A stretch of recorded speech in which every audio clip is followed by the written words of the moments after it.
दिल्ली के शाहीन बाग की तर्ज पर देश के अलग अलग राज्यों में अब शाहीन बाग बनते दिख रहे हैं।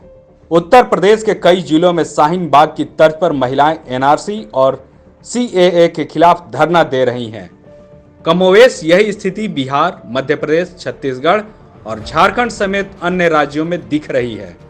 झारखंड की राजधानी रांची में कटरू हज हाउस के समक्ष पिछले 8 दिनों से बगैर ठंड की परवाह किए महिलाएं धरने पर हैं।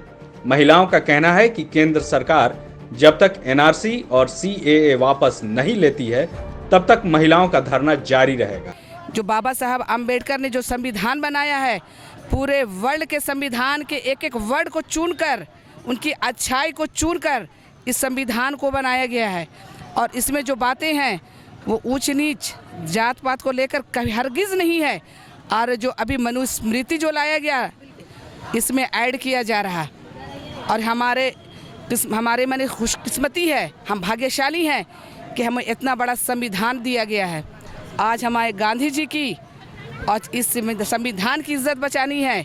हिंदू, मुसलमान, सिख, ईसाई, सबसे मेरा दरख्वास्त है, सबसे मेरा अनुरोध है, आप इससे जुड़िए और इस परेशानी को समझिए, मुद्दा की बात करिए, जात को बीच में ना लाएं। देश और संविधान को बचाने की बात कहने वाली इन महिलाओं का कहना है कि पिछले 8 दिनों से धरने पर बैठने के कारण उनका घरेलू कार्य भी प्रभावित हो रहा है। बच्चों को स्कूल जाने में दिक्कत हो रही है, वहीं घर के अभिभावकों को काम पर जाना मुश्किल हो गया है।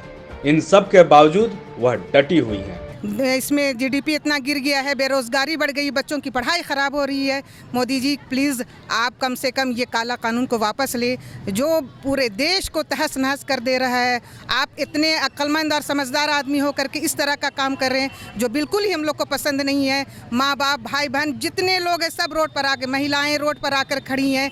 जो आप महिलाओं की बात करते थे, लेकिन आज महिलाएँ को रोड पर ला करके खड़ा कर दिया, जिसकी वजह से घर में भी अस्त हो रहा है और बाहर में भी अस्त हो जा रहा है। एनआरसी और सीएए के मुद्दे पर एक ओर जहां विरोध प्रदर्शन का दौर चल रहा है, वहीं दूसरी ओर समर्थन में भी लोग सड़क पर उतर रहे हैं। अहम मुद्दा यह है कि देश और समाज में आपसी भाईचारा बना रहे और अमन के साथ राष्ट्र प्रगति के पथ पर निरंतर बढ़ता रहे। लाइव झारखंड ब्रेकिंग के लिए ब्यूरो की रिपोर्ट।